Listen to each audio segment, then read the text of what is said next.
So my name is Dasha Jamison. I'm president of Red Rock Pastel Society, and today we have Corey Pitkin joining us to answer a few questions and show around your studio. Hi. Hi, Dasha. How are you doing? Oh, all right. How are you? Doing good. What's the weather outside? Drizzly. Yeah, it's spring in New York, so it's going to rain for the next couple months. Typical New York weather. Well, Yeah.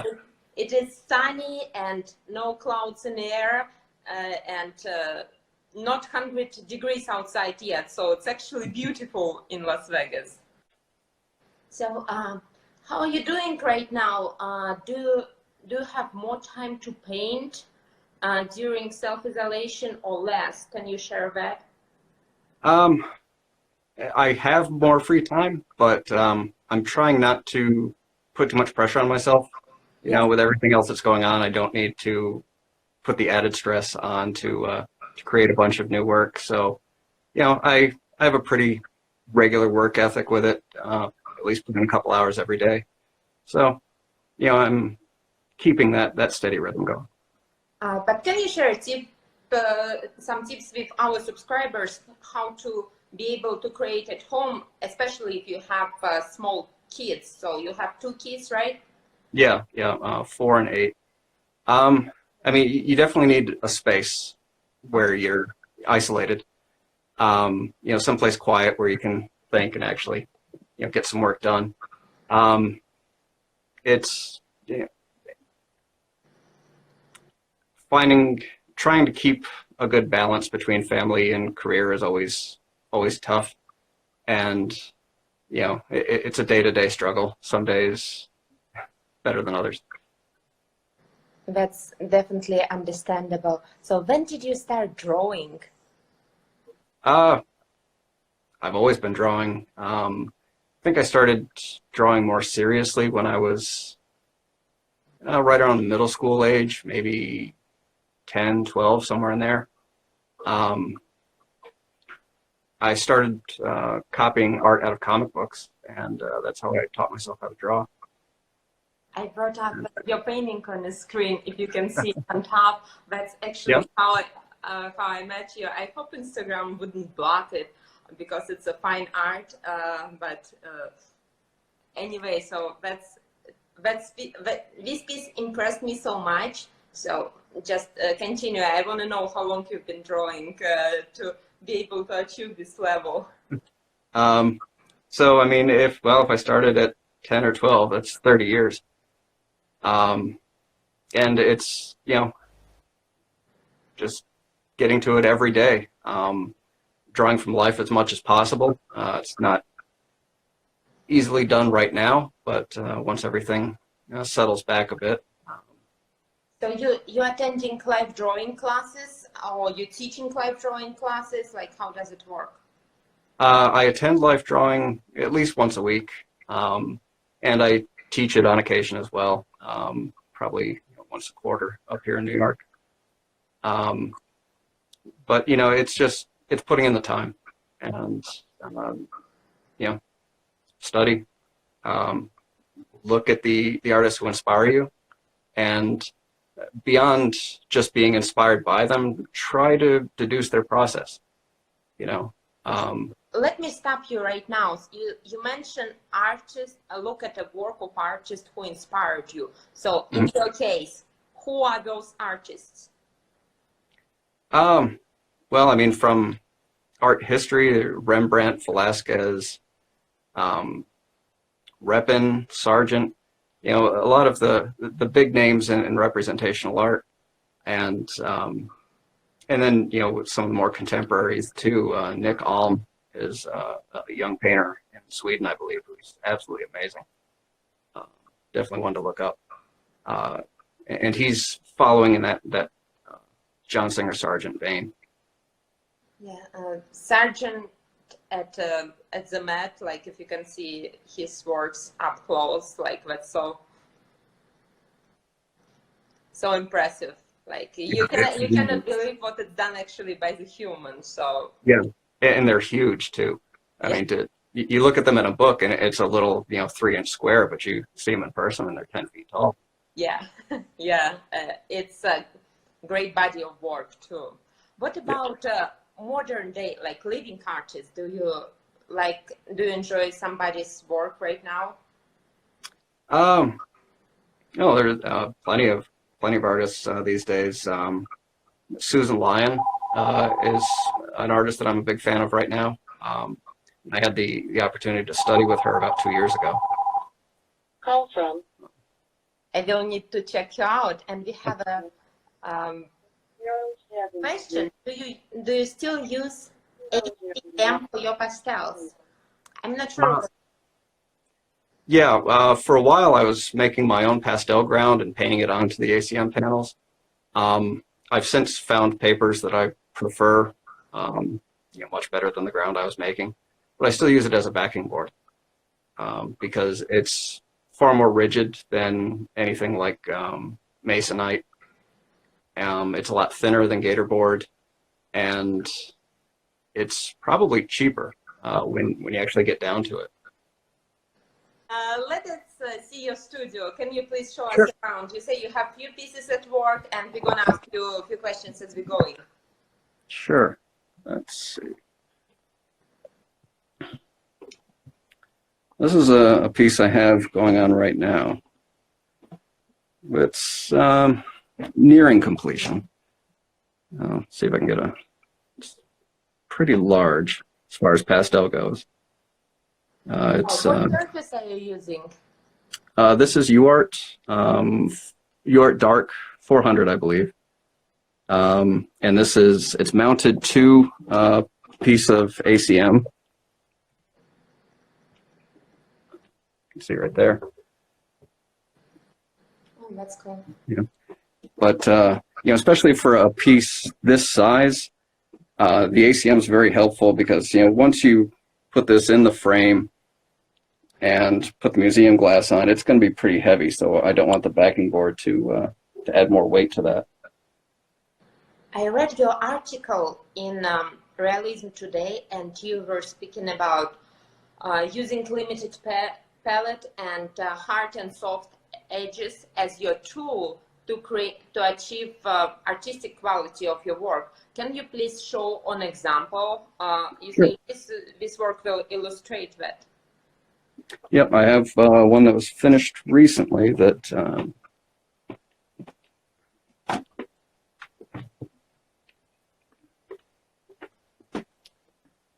it's a little dark, but let's see what we can do here. We can see it beautifully. Yeah. Let me see if I can get it more in the light here. I see a lot of pastels. We're gonna get back. Yeah, to yeah. It's an addiction. So this piece, I was inspired by Degas, trying to, like the way he could just capture the essence of a scene without getting bogged down in detail. And there was a light effect that that inspired me with this. So it was a push and pull on keeping it simple. Things would, I'd get more detail oriented, then I'd have to knock it back down, simplify everything. But you can see there's a very limited color palette. It's predominantly warm with just the cools down at the bottom. And I don't know if it's really picking up some of the turquoise greens in the dress. Yeah, turquoise is a really hard color to transfer via like camera and stuff. But Yeah. you can see definitely cooler undertones there. And especially being with the feel of the piece, almost everything is using soft edges. And I just, popped some hard edges in here, on the side of the face here, and a few on this side just to give it a bit more presence and, to pull the figure out from the background. But, I wanted everything soft and kind of a romantic feel to it. It definitely does. That's beautiful. Thank you for showing us this piece. As far as So you use both tools, soft and hard edges and limited palette. Yes. Yeah, and the one that's on the easel right now. It's still largely a limited palette. Playing with anytime when you're dealing with a lot of white, there is a lot of color that you can sneak into it. I'm not sure how well it's coming across. So But, do you pick up special pastel sticks, or you work from the large box when you work on a piece? Well, this mess is the pastels that are used on that one. So I have those pulled aside, and a lot of great Americans there. yeah, a lot of great. Well, I thanks to the Pastel Society of America and the award they gave me back in September, I'm very well set in Great American Pastels for a while. And I see Blue Earth, like full Monty of Blue Earth there. Yes. I treasure that box too. So yes, that's I love the way these are organized. yes, it's so easy to find. Yeah, with everything organized, color, then chroma, and value, it makes things so much easier. The kicker with that is making sure you put everything back where it belongs. That's a good quarantine activity. It's a great puzzle.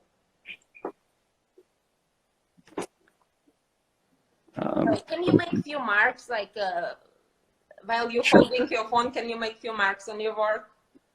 So sure, let's see. Work in progress.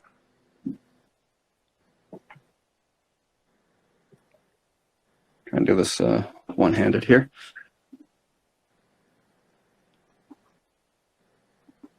So especially with a passage like this, everything's very subtle, so I'm coming in with a very light touch. Some of these bolder passages in here, I might come in heavy-handed and really push the pastel into the paper. But in here, I want things very soft. It's hair. I want it to feel soft like hair. So I'm really just barely dragging the pastel along. So it's mixing the colors that I've already applied.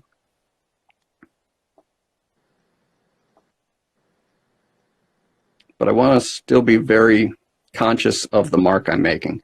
I'm not trying to put in a lot of little mindless marks. I'm thinking of the largest shape here in this particular curl and how that form's going to turn and where my light source is coming from. So if my light source is coming from here, the light on that is going to come right along that edge.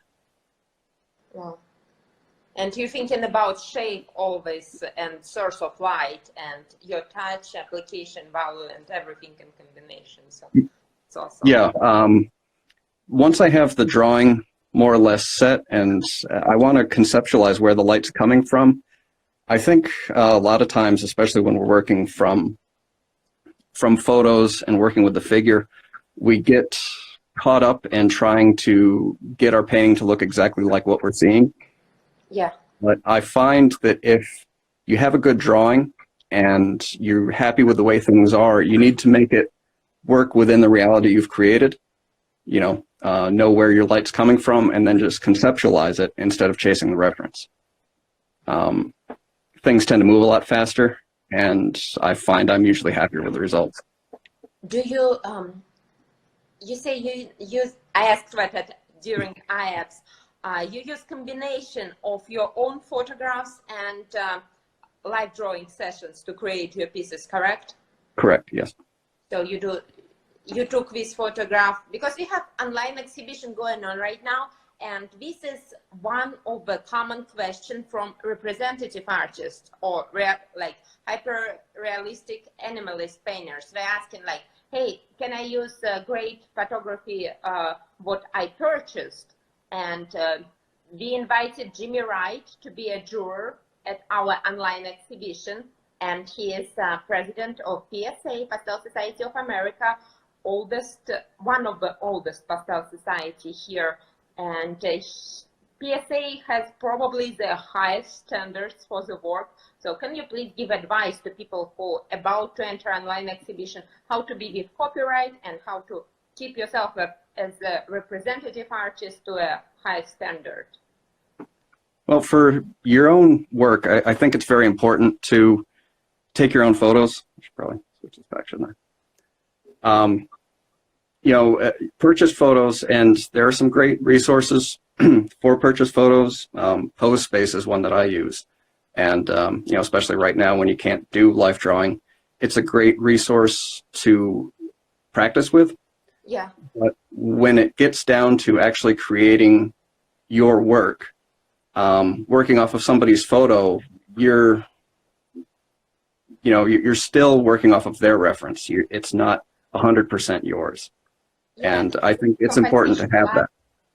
Composition, light, idea. I mean, you may like and share idea, but you didn't come up with it at the first place. I guess that's a very fine line between great quality of work and fine art painting.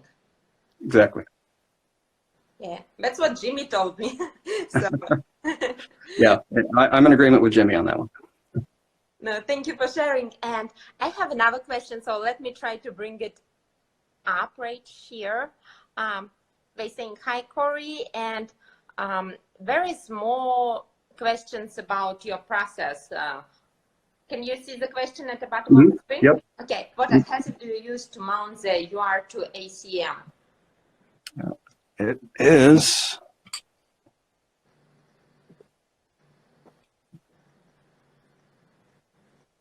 Elmer spray adhesive. Yeah, it's nothing fancy, but this is the one that works best for me. I've tried better, quote unquote, better adhesives, and they didn't work as well. I've had paper pull away from the ACM. I've had bubbles form a couple weeks later. But this one, it says it's acid free, and it's archival. The only complaint I have with it is you have to be quick with putting the paper down, and it firms up pretty quickly, and it can be a little tricky to get the hang of. But once you do, that's the best one I found. So we saw your studio, you showed us the paintings. Let me reintroduce ourselves. I'm Dasha Jamison with Red Rock Pastel Society. We have our online show going right now, and we invited Corey Pitkin, and he actually kindly invited us to show around his studio. So we're gonna chat a little bit about online exhibitions. What's the biggest difference from offline, and why would you participate in one?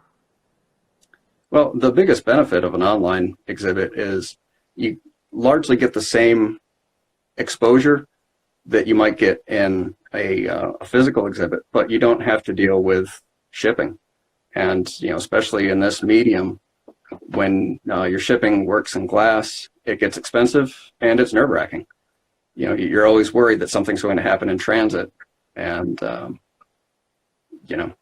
you'll be out a very expensive piece of glass. Yeah, and with using museum glass, and if you're shipping it across the country, that's always concern, and especially with international shipping, that can get very expensive too. So our online exhibition is open for anybody who is a member of Red Rock Pastel Society. So you can find on our website how to become a member. We open for artists of all levels. And to participate in our online show, just make sure you follow the prospectus and you will be fine. So just follow the rules and let's play the game. We have amazing prizes, $1,000 to best in show and other great prizes. So hopefully you will enter. Maybe you will become a member of Red Rock and enter. Yeah, I'll look into it. Thank you. You can check out full prospectus on Red Rock website and on Show Submit. I believe it's the same resource what PSA and IAP's using, so you should be familiar with how to enter exhibition. Oh, yeah, very. So can you please tell, I interrupted you, sorry. When did you start using pastels in your drawing? I discovered them sometime in high school. I don't exactly remember when. I think somebody gifted me a small set of pastels, and that was it. I instantly fell in love with how quickly things can move. You know, I was coming to them from an oil painting background, and to have your colors pre-made, as you know, generally, you know, things move a lot faster, and especially if you're working from life, time is of the essence. You know, if you're standing there mixing paint, you're not, you know, moving the portrait. So immediateness of the medium of the pastel. And did you go to school for arts, or did you go to college for arts? I did a semester. That was about it. It wasn't the direction I wanted to go in. So I struck off on my own, and you know, mostly just learned from life. You know, constantly working from life as much as you can, and then once you've gotten to the point where you know where your weaknesses are, it's time to, you know, break out, find teachers who inspire you and who seem to be able to address those parts that you're lacking in. You know, it's very important to be able to. Who was your first pastel teacher, or like whom? Can you name somebody? Robert Karsten. I took a few workshops with. He's, you know, at least used to be active with PSA. I don't know if he is as much anymore, but you know, his technique is amazing, and he's one of the most generous teachers you'll ever meet. If you ever have the opportunity to take a workshop with him, I highly recommend it.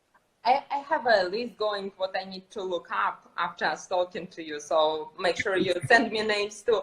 You mentioned Susan Lines, Robert Karsten. There are some names I haven't heard. And do you paint standing up or sitting down? Usually standing, but you know, especially if it's a long painting session, that can start to get to you after a while. One of the benefits of working from photos in my studio is that I can sit and it doesn't change my perspective. You really can't do that from life. If you know, you start sitting or standing, you have to maintain that through the rest of it. And do you listen to some music while you're painting, or you prefer to work in quiet? Almost always music. I like something faster tempo, so usually a lot of punk rock or heavy metal. I find if I listen to something too slow, like classical music, I'll start to get too detail oriented and start noodling around with things, and that's usually when I ruin them. So I want something that's going to keep me moving. Congratulations again on your Damaging exhibition. It's such a big deal to get accepted to IF's exhibition, and I was so happy to see your work there. Yeah, I was thrilled to get in. It's, yeah. There have been plenty of times I haven't made it into the show, so every time I do, it's a pleasure. So how do you deal with rejections if you have those? Well, they come. You know, it's the nature of the game. I think the more you do it, the easier it is. It always stings. I'm not gonna lie, but you know, it's such a subjective thing. It doesn't necessarily mean that it wasn't a good piece. It just means it didn't move that particular juror enough. And the same show with a different juror, the same piece could get in.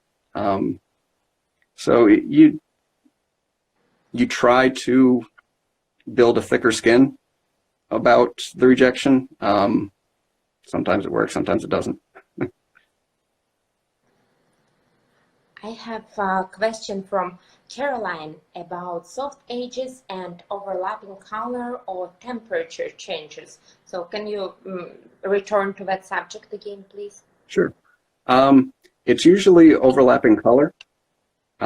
Sometimes if just using the pastel stick won't do it, it's smudging it with your finger if you want a super soft edge. I usually don't recommend smudging with pastel because I think it really kills the color, and you run the risk of everything turning muddy very quickly.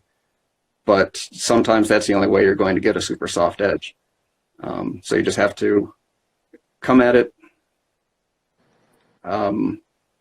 with intent. Don't just try to make it a single mark when you smudge to soften that edge, almost a flick, so that it maintains the mark of your hand without just being a muddy, soft mess. Thank you so much. That was very interesting point, and I'm gonna put your article in Realism Today in our bio for a little bit. While we're gonna have this show for 24 hours playing, so people can actually read. And you talking about hard, soft edges and limited palette there. I really enjoyed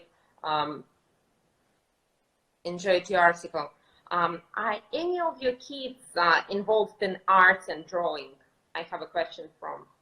Yeah, my 8-year-old daughter is very artistic, and she likes to come up in the studio often with me and work on her work. My son is 4. He does enjoy drawing, but he's a little wild right now. I think in a couple more years that'll go better for him. But right now he'd rather run around and jump. Is your daughter using pastels, or what's your medium of choice? She uses some of my old pastels. Sometimes she'll work in watercolor, and Crayola is always a good one.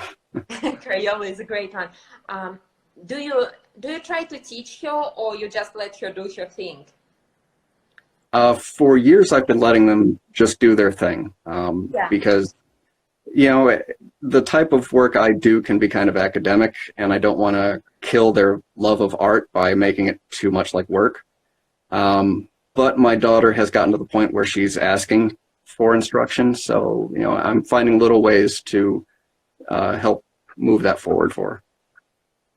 That's awesome. And for people who are not lucky enough to be able to take your classes in person, what you would recommend? Like, do you do anything online, or how can we find great instructions by Corey Pitkin? I'm working on some online stuff because right now that's the only way to do it. But we're still figuring everything out. No, I hope you will let us know, and we will be happy to share with our subscribers. People always looking for knowledge, and your academic style and self-discipline, it's setting great example for a lot of artists right there. So I was amazed when I asked what you didn't go to school for arts. You just took a semester of art, and rest is your hard work and discipline. And it like your paintings look academic, like you cannot tell. So that's. Oh, thank you. You don't have your diploma on your painting, like you usually don't put your diploma on your painting, but it's important sometimes, especially in Russia, where I come from. Like academic drawing is on very high level, and people do go to school for arts and have degrees and stuff, and considering that's the only way to go. So that's inspiring what we have a chance to if you pursue different career.